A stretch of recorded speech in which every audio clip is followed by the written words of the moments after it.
and thank you for being here on this gorgeous spring New England afternoon. My name is Nico Deary. I'm the Business Development Coordinator, also sometimes known as the Business Development Director for the North Adams Chamber of Commerce. This is the second in a series of free business workshops that will be offered through the spring, funded by the Urban Agenda Grant, a partnership with the Franklin County Community Development Corporation, the City of North Adams, and the North Adams Chamber of Commerce. In addition to these workshops, the North Adams Chamber of Commerce is offering one-on-one consultations to local businesses and assistance with applying to COVID relief funding. So be sure to sign up for our bi-monthly newsletter, The Business Connector, if you haven't already. I put a link in the chat. There is also a link to the survey for the local Rapid Recovery Plan program. This program was launched by the Massachusetts Department of Housing and Community Development to help communities develop rapid COVID recovery plans for their downtowns. So if you're a business owner in downtown North Adams, please take a second to take the survey after this. It ends on Friday.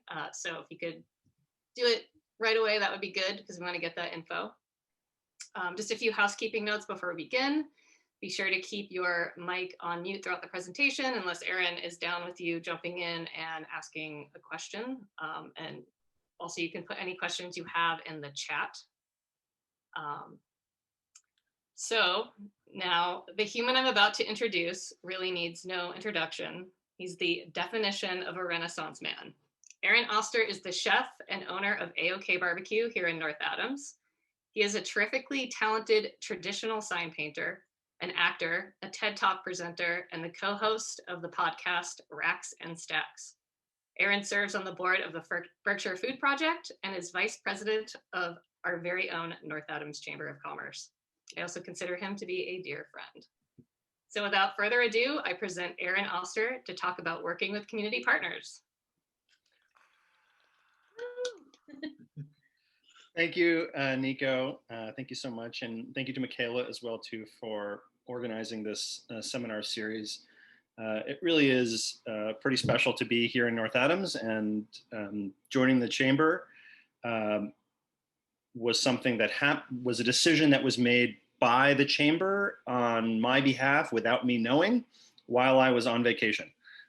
So it was a little bit jarring to learn that I had been brought into the Chamber of Commerce, but truth be told, it's an incredible group of individuals who have dedicated the last 20 or so years of working in North Adams with new businesses, and really trying to generate growth throughout this community. So I feel very honored to be there, but more importantly, the chamber is ready for a little bit of growth, which is to say, actually reaching out to the members within our community one-on-one, and really trying to help not just COVID relief, but also try to stimulate new ideas and creative partnerships where we can work together and bring more business into North Adams and more creative opportunities to grow. Excuse me, kombucha was a bad idea.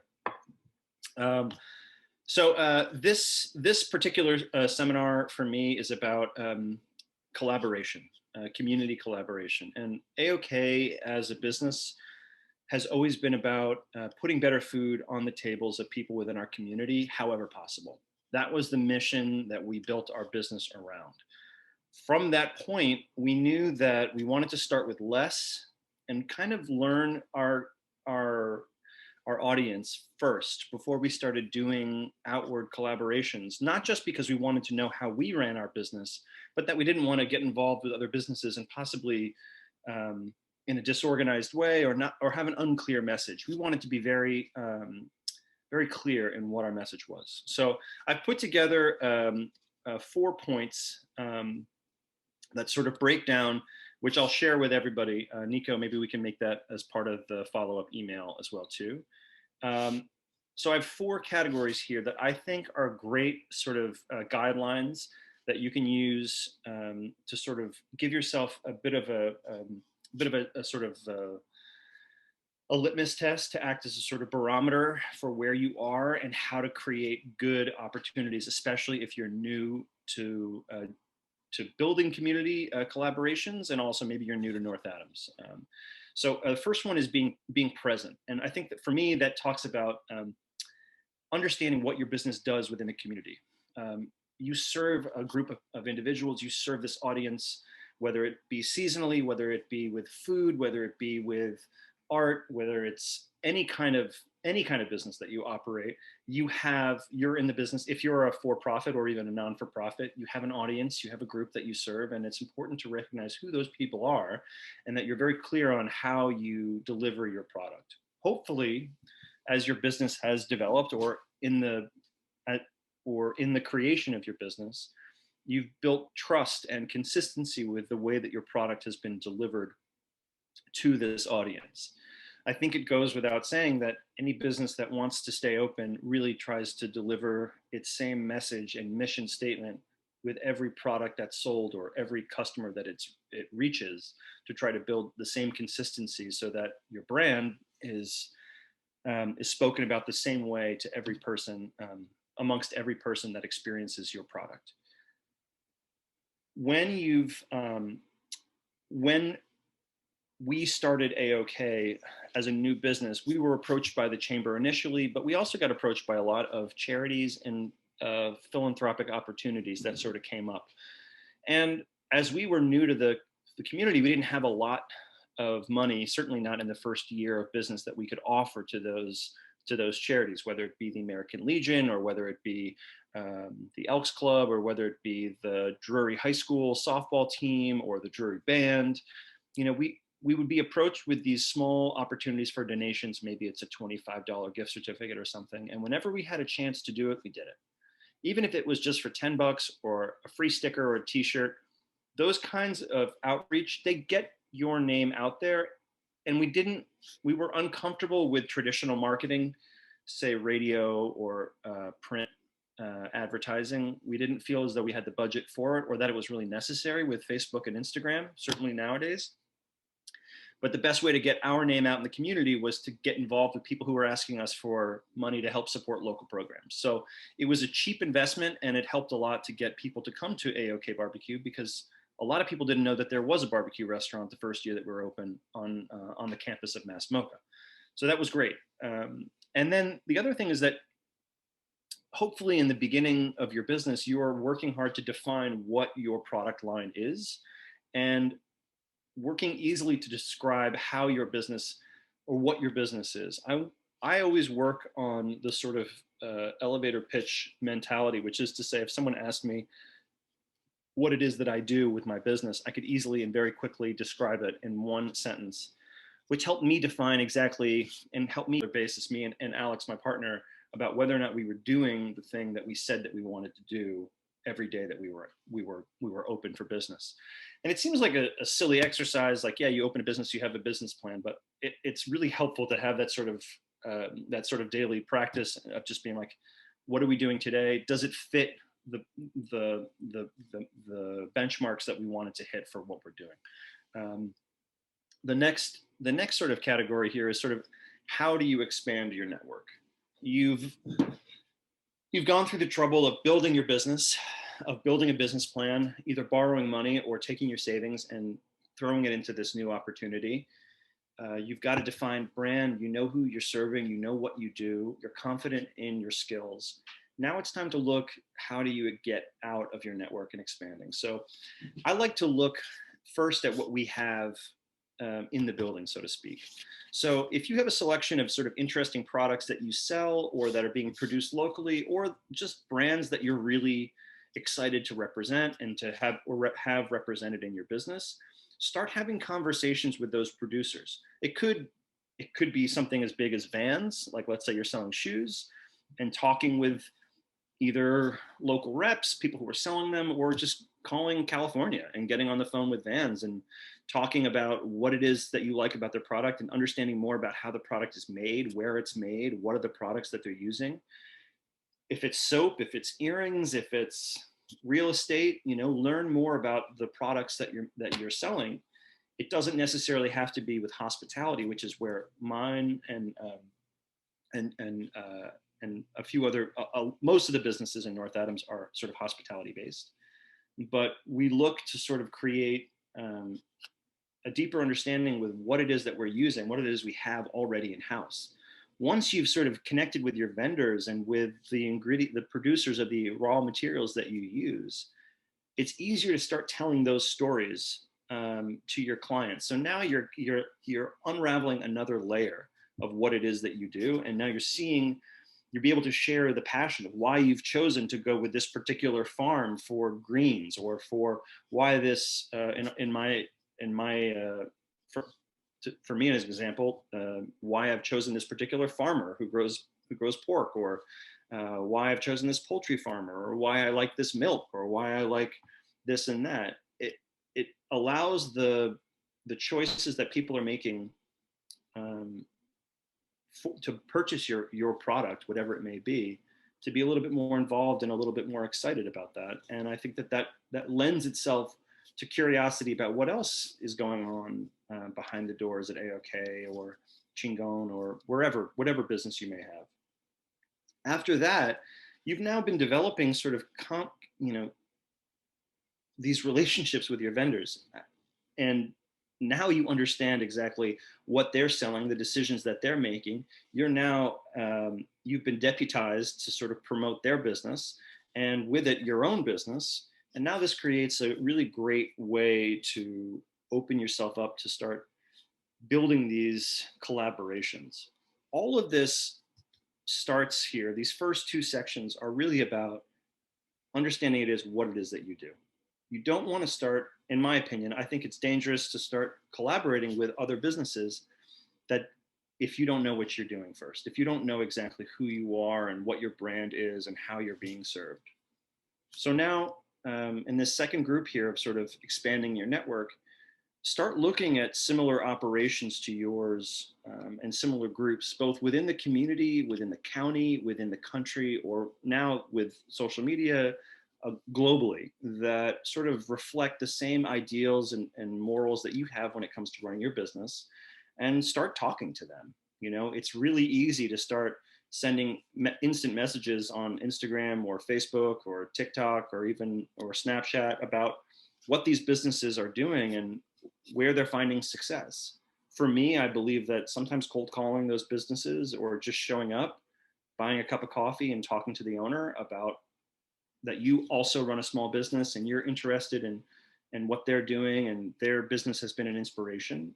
Be honest, don't lie, but find the businesses that make sense to you and that are getting you excited about doing your thing. That starts to get the creative wheels and spinning, and it allows you an opportunity to see what can happen if you start talking to other people. If we try to keep all of this information to ourselves, or pretend that we have to roll this boulder up the hill on our own, I think it just makes the whole idea of owning your own business so much more difficult and challenging and like depressing. You're not alone. And I think as small business owners, we have to find creative ways to talk to one another. And it's really easy when we're inspired by one another. For example, there's a great coffee shop in Troy, New York called Superior Merchandise Company. Felicity Jones is the owner of that coffee shop, and her dedication to merchandise and to product sort of merchandising and product selection and collaboration with other small businesses in the Troy city area are really incredible. But it's the image that she continues to produce for her business that inspire us. I don't sell coffee. I'm not in the business of selling coffee, and I don't sell sundries the way she does. But the look of her business, the way it looks social, what her presence is, the way it feels when you walk into the space, getting connected and getting out there and visiting those businesses within your region that inspire you is critical, because you have to see what else is happening out there, not to steal, but to be inspired to create your own thing. To use Justin, who's our sponsored by Chiquita Bananas here. Chingon Taco Truck it's a mobile unit. Their business model, and correct me guys if I'm wrong, your business is to move to as many places as you possibly can and spread the love everywhere. And that's you're in and of itself, you are basically a collaborating unit, a mobile collaboration unit. But you guys going to other restaurants and other spaces may be just as inspiring as talking to other food trucks. it's about how you present your product. And I think that that all goes back to knowing who you are, building trust within your community, and being confident in selling the product that you sell. A big part of what AOK is really proud of is that we don't do anything that doesn't help define our mission. So we're not trying to be everything to everyone.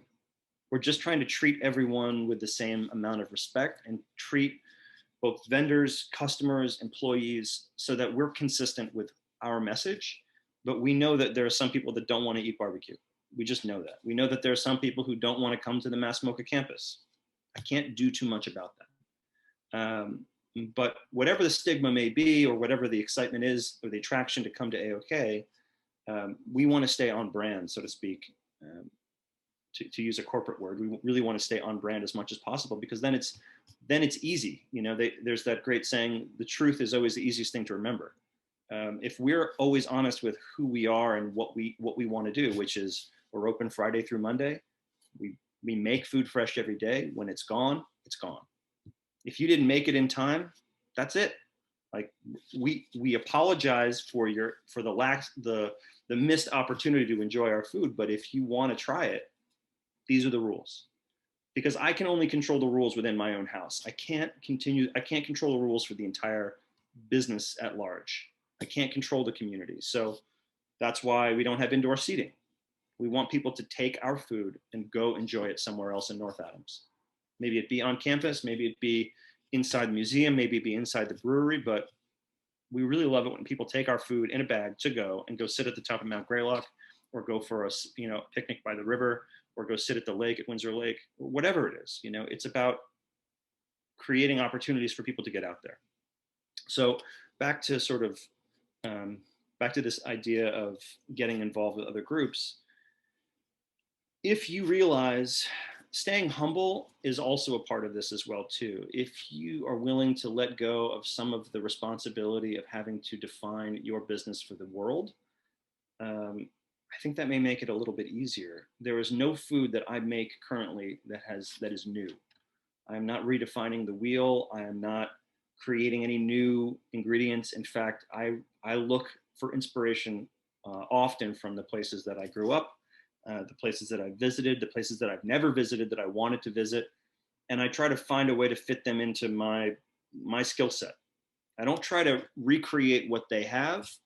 I try to make it fit into the square peg, the square sort of the round hole that I have to fit my barbecue mission into. So that means that if I'm not going to try to create a perfect representation of a Vietnamese banh mi sandwich, but I am going to use maybe smoked chicken or maybe smoked brisket as my version, because that's what I have. That's what I do. So I'm allowing myself to pull that in. And if I have questions, I'm going to talk to people who are in the business of making delicious slamming banh mi. And I'm going to say, talk to me about pickles, man. Like, I got a small business. We're thinking about doing this. What kind of success have you had? What should I be thinking about? And then your network starts to expand outward. Then you start having conversations like, I know someone in California who does this. And I know I'm talking a lot about food, but like, this could go for any business model that you sell. This could be selling houses. This could be selling cars. This could be selling sneakers. This could be selling t-shirts, jewelry. It doesn't matter. If you're starting to communicate with the people who inspire you and sell those products around the world, that expands your network and your scope of understanding of how a business can be run. You don't have to figure it out just for North Adams, but I think that we were able to build a model based on what we'd seen in other places, whether it be my partner, Alexandra, she's Australian. So it was dependent on what we'd seen on the streets of Sydney or Melbourne, or what I'd seen in my travels as a young cook, what I'd seen in New York and Chicago or in LA or in San Francisco or in Texas or in Florida, like the things that I had seen that had inspired me, like little bits and pieces that I'd reached onto, and I'd latched onto those ideas and said, oh man, that'd be a cool thing to do. And then here we are, 15, 20 years later with our own business, and we get to sort of plug those things in when they fit. The last section here or the second to last section here is local activity. So you've got a business, you're inspired by what's happening. You're finding out You're finding inspiration from around the world, from around the internet, from around your community, from around your county. You understand what your model is. You understand who you're selling to, how you sell it. Very clear on all these things. You're excited, and you're talking about your business to other people, to strangers. The next logical step is local activity. So the Chamber of Commerce this isn't a promotion for the Chamber of Commerce, but this is a great way to get involved. Every city, every county has some sort of community development, Chamber of Commerce, or grant or sort of access to grant money or public groups and happenings that are based on business in that community, whether it's a historic community, whether it's an actual Chamber of Commerce, or whether it's like what the Franklin County Community Development Center is like, which is a sort of hub for both grant money, access to business planning, and also an incubator kitchen and a bunch of other things that they do there. If you start reaching out to those access points, you're going to find a lot more people that can help you get to the place you want to be, or maybe just people who are going to help you approach your business model in a different way. Another part of that is schools, reaching out to the public schools, to colleges in that area. Here, in North Adams, we have MCLA and we have Williams College. We also have BCC, and we've got like a pretty, I would say, during the school year, outside of COVID, a relatively robust group of 18 to 25-year-olds that are here. And I think in 2019, we spent a lot of time on the Williams campus talking about AOK Barbecue, because a lot of people in Williams are in that bubble and they're not coming to North Adams specifically for barbecue. And so this is a great opportunity for us to start working with those programs and then start getting involved with whatever groups are at Williams or at MCLA or whatever the schools are in your area, talking to them about, got any like cheerleading or football programs, or like, is there a Greek program, or are there ways in which our business model can fit into that? Maybe it's faculty. Maybe that's your angle, is you're talking to faculty about how you can better serve them. These are people who live here and teach here and work here. How can we make their experience better? How can we give them insight into the community in which they live that maybe doesn't necessarily have to do with our base model, but they begin to associate understanding what it is and why it's great to live in this area with you, with whomever you are. So for us at AOK, if people don't want to eat AOK, I'm going to tell them all the great places that they could eat in this community. I'm going to tell them places they can eat on their way home, whether it be going back to Boston, whether they're driving to Portland, whether they're driving to Connecticut, whether they're driving to New York. I want to promote other businesses around and get people to us, because if I'm talking about other businesses, people are going to remember that, man, this place, North Adams, is pretty special. People are really excited about being here and they want to share all the information that they know. The next section here is a little bit more challenging, which is about volunteer work. And I think that it's always been a part of our business model. Even when I worked in New York City or when I worked in Las Vegas, Chefs for Charity really became a huge part of the career that I had. The chefs that I worked for really made philanthropy a huge part of their business, whether it be Autism Speaks, whether it be City Harvest. These are programs, some of them national, some of them just in New York City. Whether it be food banks, whether it be soup kitchens. Our business is based on pretty short margins, and in hospitality speaking, it's a real challenge to sort of make ends meet a lot of the time, and breaking even can be a huge success. But there is still time within your community and within your week and your month to donate one day a month to some food project or helping other people. It doesn't necessarily need to be in your wheelhouse. You can be a chef and still volunteer at the youth bike program or the Roots Teen Center, or you can deliver food for the food pantry. There's always help that's needed out there, and I think that once you start asking those who dedicate their lives to do it for nothing, so to speak, I think you're going to find that people will start to associate your business with real investment in the community. Helping to carve turkeys at Thanksgiving at the Berkshire Food Project was something that I was asked to do. And since, about 4 years ago, maybe almost 5 years ago now, And since then, it's been a huge part of my life. And I want to continue to give back to that program because they do so much. And I'm so impressed. And I want to corral more chefs and more business owners in North Adams and in North County to contribute to this program, because they're feeding thousands of people a week, and they're doing it in maybe 6 or 7 hours total over the course of the week. I mean, it's an incredible program. Anybody who's worked in food, this is a bit of a sort of a digression here, but I mean, to serve 200 people in an hour and a half from fresh cooked food, even though it's not fancy haute cuisine, is a pretty incredible feat. And the reason people do this is because it's important and because they care about it. And so anytime that we can offer support to that, I think is huge. And I think that when you start investing in non-for-profits in your community as a business owner, you're not just, you're under, there's a level of maturity that goes along with it.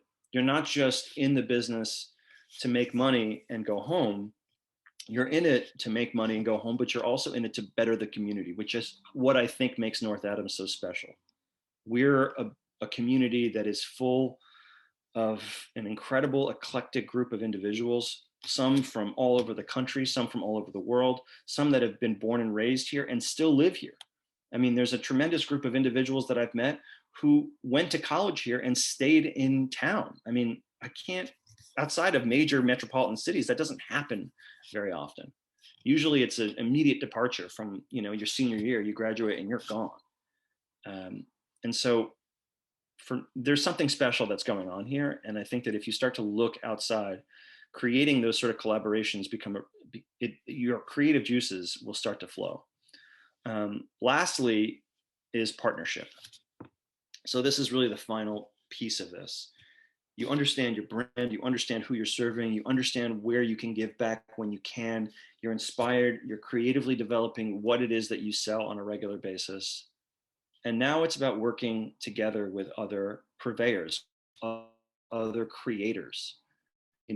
By this point, you should have created a network of people, either locally or sort of nationally, that may pass through this little community of ours, not just because there is here stands the largest contemporary art museum in the nation, but also because perhaps Williams College draws people from all over the world, both alumni and students. The Clark Art Museum, the Williams College Museum of Art, the Williamstown Theater Festival, Mount Greylock, the Appalachian Trail. I mean, the list goes on. And so now you're seeing that people are coming here. You can start to share creatively with other interesting purveyors, interesting creators, and make something new. I like the idea of the 1 + 1 = 3. I don't know if anyone has heard that sort of sentiment before, but it's that there's me, there's you, and then there's the thing that we create. When you and I get together, and I'm speaking for myself and any collaborator that I'm working with, we're creating something different, something unique. A piece of you, a piece of me creates this third thing. And I think that that's important because we don't have to claim ownership over the entire collaboration. For example, a soap maker and a coffee maker. Well, soap maker has lots of soap styles that they're not selling, and the coffee maker has spent coffee grounds that they're not selling also. They make a soap together, a body scrub. It's a fun creative opportunity. It's not about selling huge numbers. It's about staying creative and staying interested, and also working with other partners in the community and possibly showcasing different producers. I know that when, to bring back to Felicity here, when she did that body scrub soap, I didn't know that soap producer that she had worked with, but I knew her. When she started selling that product, I got interested in that other soap maker. It's not just about the raw materials as well too. AOK brings in other chefs from my career to come in and cook something with us here. For example, the last couple months, we've done a couple of pop-ups with Tu Lee, who is one of his many careers, more illustrious than mine, was to own a restaurant in Seattle, a Vietnamese restaurant. And he's also been homesteading here in Williamstown for the past 7 years, growing all of his family's heirloom vegetables and spices, lemongrass and ginger and all these beautiful flowers. When he comes to cook with us, he's sharing a piece of his history and we're sharing a piece of our history and our mission, and together we create something that's singularly unique for a very short period of time. And I think that these collaborations don't need to be huge projects. They can be very small. I like the idea of small one-off opportunities. Oh, you should have been there for that one time that we did this one thing. You know, I like when people talk about it because they remember fondly these moments. Don't have to have the same thing all the time, but we want to be generous with the way that we give our time, both to our customers, our regulars, but also to start sharing. If we have access that some of our producers or some of our friends don't, it's good to share that access. It's good to share what we have with other people, because it really has to be a high tide mentality, which is to say a high tide raises all boats. If I'm trying to capture the entire demographic of takeout food business in North Adams, first of all, I'm going to drive myself crazy. I'm never going to get any sleep, and I'm never going to do it. And second of all, it's impossible. It's an impossible feat, and there's no reason for it. When we think about, I hope that there's more restaurants that open in North Adams. I hope another barbecue place opens in North Adams. I hope that a dozen new restaurants show up in the next 5 to 10 years that completely span the entire spectrum of food options, whether it be shawarma, falafel, noodles. I mean, I think a steakhouse is kind of crazy, but like whatever, like a Northern Italian joint, not just pizza and Chinese food. Not that there's anything wrong with pizza and Chinese food, but there needs to be some diversity. And I think the more that we bring people in this community through these collaborations, through our networks, the more people are going to say, this is a really cool, hip place. Like, I think something could work here. And then kind of trust. And then it just goes back again. We just start rebuilding what our brand is, staying true to our vision, making sure that we're keeping ourselves involved wherever we can, and building partnerships that are unique to this specific area. And I think that that's kind of our mission with how we build these pop-ups. It's really about just trying to be as open as possible, and as generous as possible. There is one sort of like housekeeping component, which is to say, agree on financial terms with your collaborators first. That's a big proponent, and it's a fast way to lose friends, which is to say, like, pay people what they're worth, give real financial value to it, and share the profits equally when you do these collaborations, because it can't be about the financial gain first. It has to be about mutual respect for one another's product, and then making something separate, and then do the numbers, to do the actual math on how the product is going to sell. That isn't to say don't think about making money. Don't lose money on the product or on the collaboration, but be generous with one another. Split the profits, maybe 80, 40%, 40%, and then give 20% away to charity, or 45, 45, and 10. And find a charity that you both like, or that you both think is really great, and get behind it, and write a check to the Chamber of Commerce, or write a check to the Drury High School Band, or write a check to the New England the New England Farmers of Color Land Trust. Like, whatever it is that you're excited about, hopefully this collaborator can find something as well too that they're excited about, and maybe you split it 5%, 5%. But if you make charity a part of it, I think that you can show to the community that it's not just about exploiting their appetite and their interest. It's about planting deeper roots within the community you're in, whether it be North Adams, or whether it be Berkshire County, or whether it be Massachusetts, or pretty much anywhere. I think if this is the mentality that we approach when it comes to building community, I think that it's going to be a lot easier to find successful, sustainable programs across the country. So that's my little spiel, guys. I kind of just talked straight for 35 minutes. So if you guys have any questions, please let me know. Stay tuned for the rest of this series, please, and make sure that you're listening to the other things. The chamber is on the rise, and with Nico and Michaela doing a tremendous amount of the heavy lifting to bring all of these assets directly to your computer. I think it's important to sort of stay connected. And if you've got questions, please reach out.